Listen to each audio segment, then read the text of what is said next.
Assalamualaikum warahmatullahi wabarakatuh. Saya di sini akan membahas tentang laju reaksi. Saya akan mengawali pembahasan materi ini dengan gambar berikut. Kenapa saya membuat video ini kemudian diupload di YouTube? Bukan karena ada tugas dari Bu Rahma, tapi sebab awalnya adalah makhluk yang ada di gambar ini. Makhluk ini juga yang membuat mungkin teman-teman lebih sering rebahan di rumah. Mungkin jika tidak ada makhluk ini, saya tidak akan membuat video ini. Mungkin teman-teman juga tidak akan menonton video ini. Mungkin kita semua sedang berada di satu tempat dan waktu yang bersamaan dalam perkuliahan struktur dinamika. Dan saya juga tidak akan membahas makhluk ini. Lalu kenapa saya membahas makhluk ini? Apa hubungannya dengan materi yang akan saya bahas? Sebelum virus ini masuk ke Indonesia, mungkin teman-teman sempat mendengar bahwa di negara kita, virus ini akan mati karena Indonesia, terutama Jakarta, memiliki suhu dan kelembaban yang cukup tinggi. Tetapi statement ini akhirnya dikatakan sebagai hoax. Faktanya, pada saat ini jumlah pasien terpapar corona bertambah banyak. Dilansir dari CNN Indonesia, penelitian menyebutkan bahwa pada suhu 6 derajat Celcius, virus ini akan bertahan 30 kali lebih lama dibandingkan dengan tempat yang suhunya mencapai 20 derajat Celcius. Artinya, semakin tinggi suhu keadaan suatu wilayah, virus ini akan lebih cepat mati. Maka, salah jika kita mengatakan virus ini akan mati pada suhu dan kelembaban yang ada di wilayah Indonesia. Mengapa salah? Karena dalam kalimat tersebut kurang dua kata, yaitu lebih cepat. Jadi kalimatnya, virus corona akan lebih cepat mati di Indonesia daripada di negara lain yang memiliki suhu lebih rendah. Tentu saja suhu ini bukan satu-satunya faktor. Alas tempat menempelnya virus, tidak adanya social distancing, berada di kerumunan, atau faktor lain yang menjadi sebab virus ini bertahan hidup lebih lama merupakan hal yang tidak bisa kita abaikan. Namun di sini saya akan menggarisbawahi betapa pentingnya mengatur kecepatan suatu reaksi untuk membuat hasil akhir yang kita inginkan, entah itu dipercepat atau diperlambat. Jadi kecepatan reaksi kimia ini dipelajari dalam ilmu kimia, yaitu tentang kinetika kimia. Apa itu laju reaksi?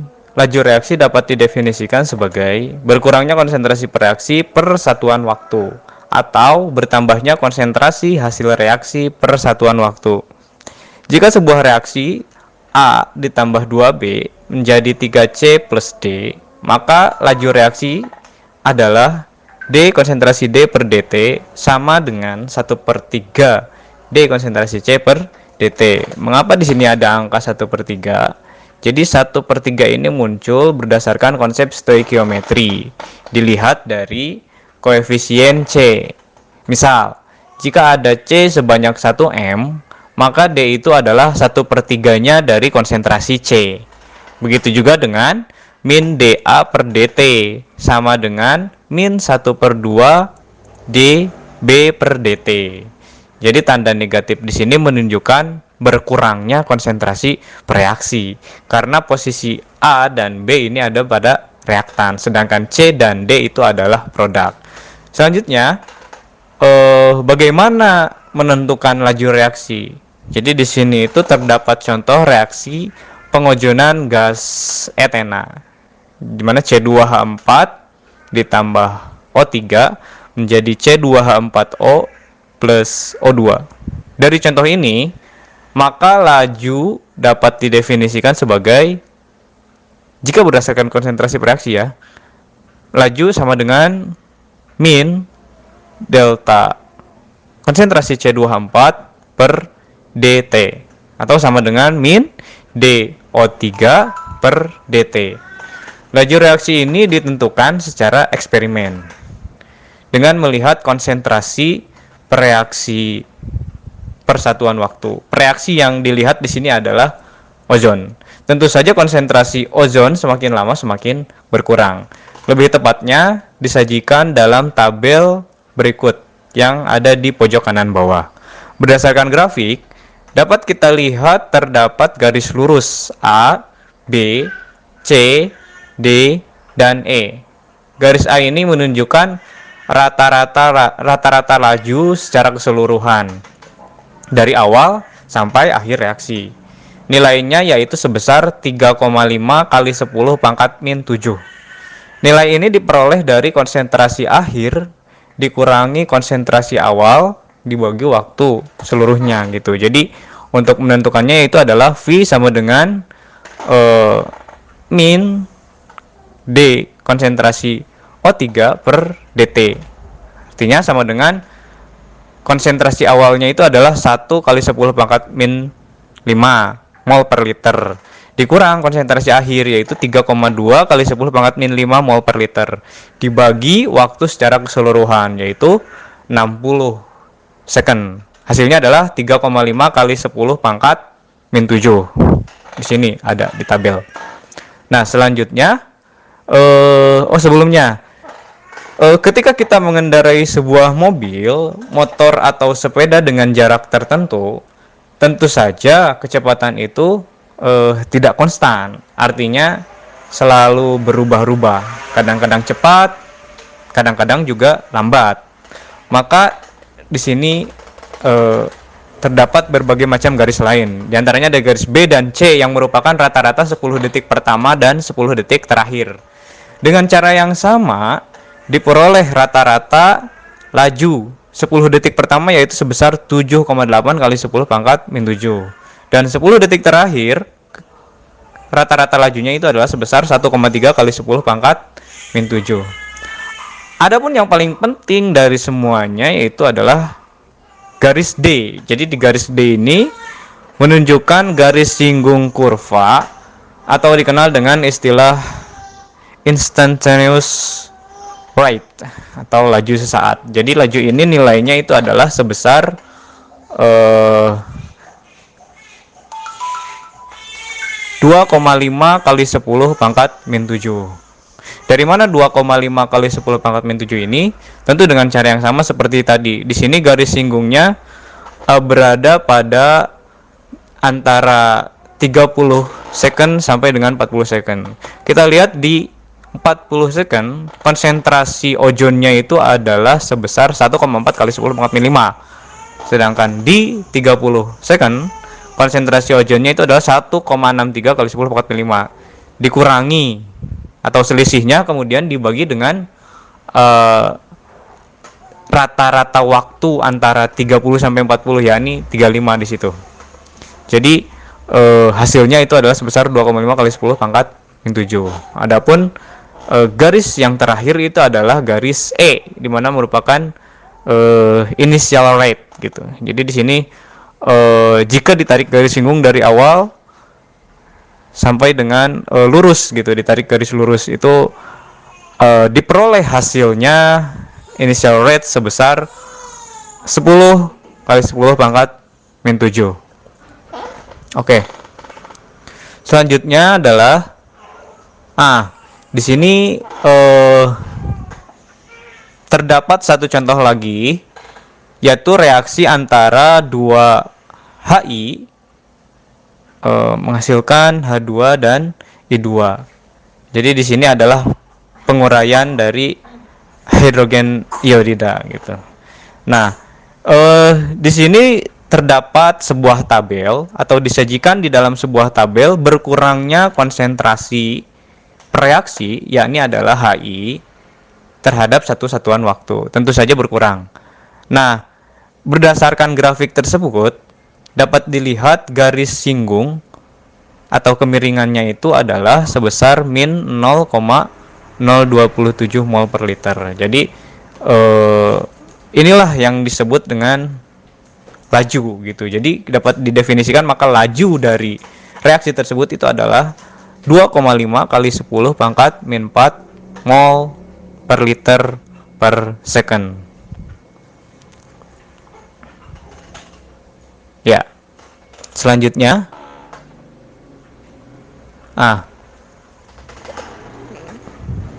jika kita simpulkan berdasarkan kedua contoh reaksi tadi, jadi kita bisa menggambarkan nilai garis singgung atau tangan di sini bisa berdasarkan berkurangnya konsentrasi reaksi atau bisa juga berdasarkan bertambahnya konsentrasi produk gitu. Jadi dengan melihat garis singgungnya di situ untuk mengetahui laju. Maka di sini disebutkan the definition of rate at or instantaneous rate as the slope of the tangent drawn to the curve showing the variation of concentration with time. Tuh, jadi kalau negatif, the sign is changed when reporting the rate. So all reaction rates are positive gitu. Oke. Nah, selanjutnya adalah hukum laju dan order reaksi. Di sini apa itu hukum laju? Jika ada reaksi A plus B menjadi C plus D, maka hukum laju dinyatakan sebagai V sama dengan K konsentrasi A pangkat M plus B plus konsentrasi B pangkat N gitu. Nah, itu adalah hukum laju. Jadi nilai K itu nilainya adalah tetap gitu. Jadi semua komponen yang terdapat dalam hukum laju ini,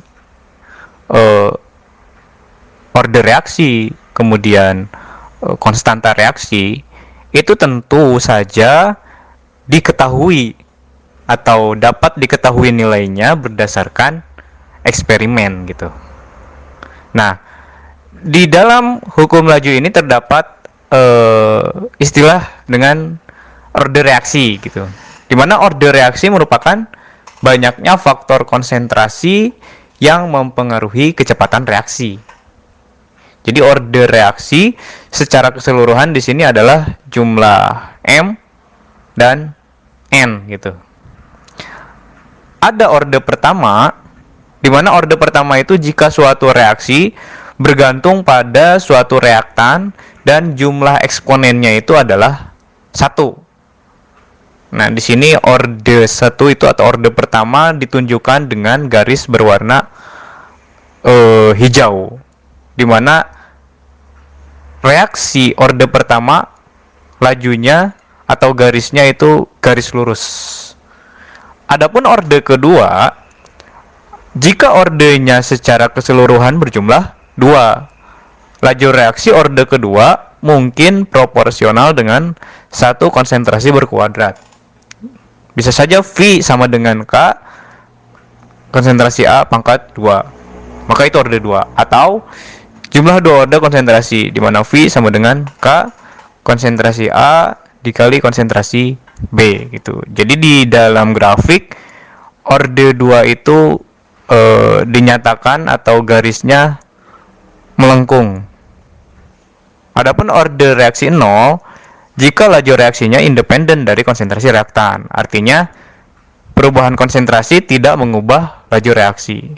Di sini disebutkan garisnya 0 gitu. Jadi tidak ada perubahan konsentrasi itu tidak berpengaruh terhadap laju reaksi. Selanjutnya, bagaimana menentukan order reaksi berdasarkan data eksperimen? Di sini ada reaksi antara O2 dengan NO menghasilkan NO2. Nah, di mana dari reaksi tersebut hukum lajunya adalah V sama dengan K konsentrasi O2 pangkat M dikali konsentrasi NO pangkat N. Nah, ini adalah data eksperimen di mana dilakukan eksperimen sebanyak 5 kali. O2 dan NO sebagai reaktan. Dan di sini diketahui initial rate-nya atau laju reaksinya, laju awal. Nah, untuk menentukan order berapa reaksi tersebut, berdasarkan tabel kita dapat mengetahui bahwa V itu sama dengan K konsentrasi A pangkat M dikali B konsentrasi B pangkat N. Maka Untuk mengetahui berapa M, kita bisa melihat data eksperimen NO atau konsentrasi mula-mula NO yang sama. Tentu saja di sini ada eksperimen 1, eksperimen 2, dan eksperimen 4. Nah, oleh karena itu kita bisa memilih yang berapa sama yang berapa. Di sini dituliskan V2 dan V1 gitu. Karena konsentrasi NO-nya sama di sini. Antara 2 dan 1, yaitu 1,3 kali 10 pangkat min 2. Sama 1,3 kali 10 pangkat min 2. Nah, maka tuliskanlah hukum lajunya V2 per V1 sama dengan K konsentrasi O2 yang kedua pangkat M kali konsentrasi NO yang kedua, eksperimen kedua pangkat N, per K konsentrasi O2 yang eksperimen pertama pangkat M dikali konsentrasi NO eksperimen pertama pangkat N. Nah, setelah menuliskan itu kemudian karena nilai NO di eksperimen 2 dan NO di eksperimen 1 itu nilainya sama, kemudian K sudah pasti nilainya sama, maka kita bisa coret gitu. Sehingga V2 per V1 sama dengan O2 eksperimen 2 pangkat M per O2 eksperimen 1 pangkat M. Sehingga kita dapat menuliskan seperti ini. Nah, kemudian kita substitusi, V2 itu adalah 6,4 kali 10 pangkat min 3 mol per liter second. Kemudian V1-nya itu adalah 3,21 kali 10 pangkat min 3 mol per liter per second. Sama dengan 2,2 kali 10 pangkat min 2. Dari mana 2,2 ini adalah dari data tadi tabel. Jadi di tabel konsentrasi O-nya itu yang kedua itu segini. Kemudian yang di bawahnya itu adalah konsentrasi O2 yang pertama gitu. Nah, kemudian kita cari M. Nah, di situ M-nya itu diketahui adalah M sama dengan 1 gitu. Ya, jadi dari persamaan tadi kita bisa mengetahui bahwa M adalah 1. Nah, selanjutnya untuk mengetahui N, kita bisa menuliskan konsentrasi O2 yang sama gitu. Di situ di dalam tabel tersebut konsentrasi O2 yang sama itu terdapat pada eksperimen 1, 3, dan 5. Kita bisa memilih mana saja, pilih 2. Nah, misalkan 3 dan 1, maka kita tuliskan V3 per V1 sama dengan K konsentrasi O2 yang eksperimen 3 pangkat M dikali konsentrasi NO eksperimen 3 pangkat N per K kali konsentrasi O2 eksperimen pertama pangkat M kali konsentrasi NO eksperimen pertama pangkat N. Nah, di sini yang dicoret adalah konsentrasi O2 yang ketiga, yang eksperimen 3, dan konsentrasi O2 eksperimen 1. Karena nilainya sama. Kemudian nilai K dicoret. Sehingga diperoleh persamaan seperti ini. Nah, sehingga ketika disubstitusi, maka kita dapat mengetahui atau dapat diketahui bahwa nilai N itu sama dengan 2.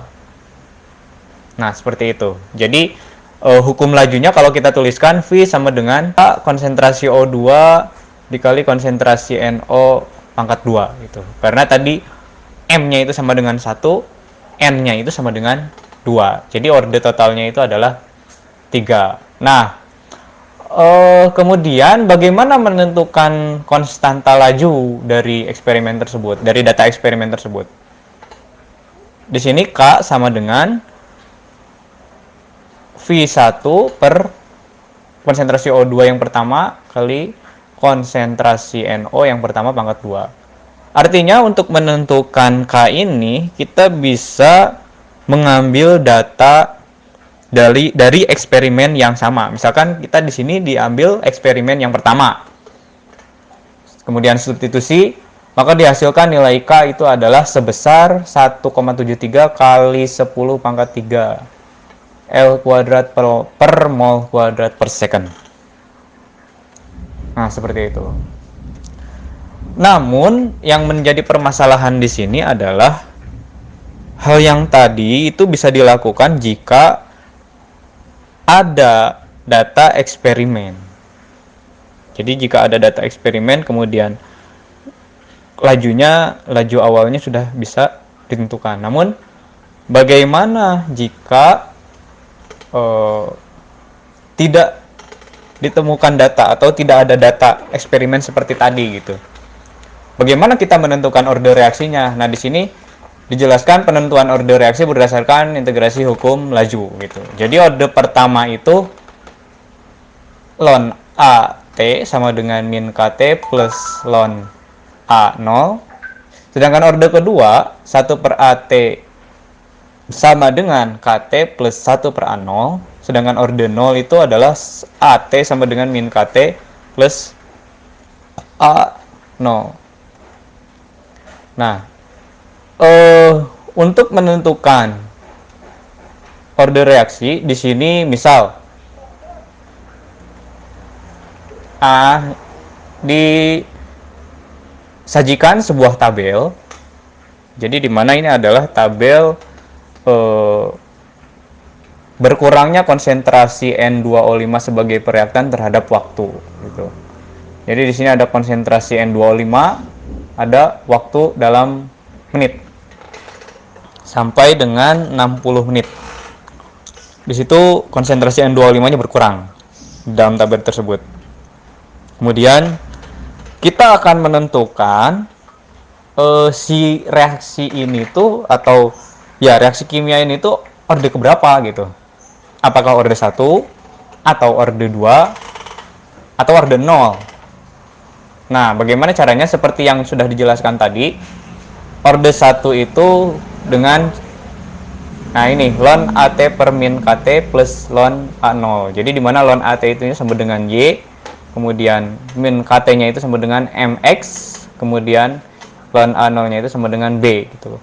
Jadi MX di sini adalah gradiennya. Nah, jadi dari situ kita menghitung regresi linear.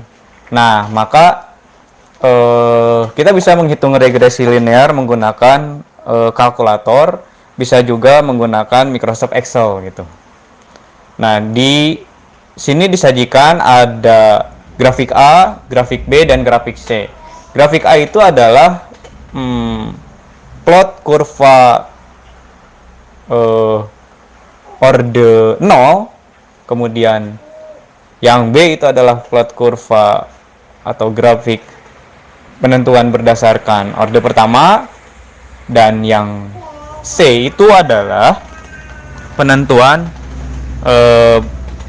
orde kedua gitu.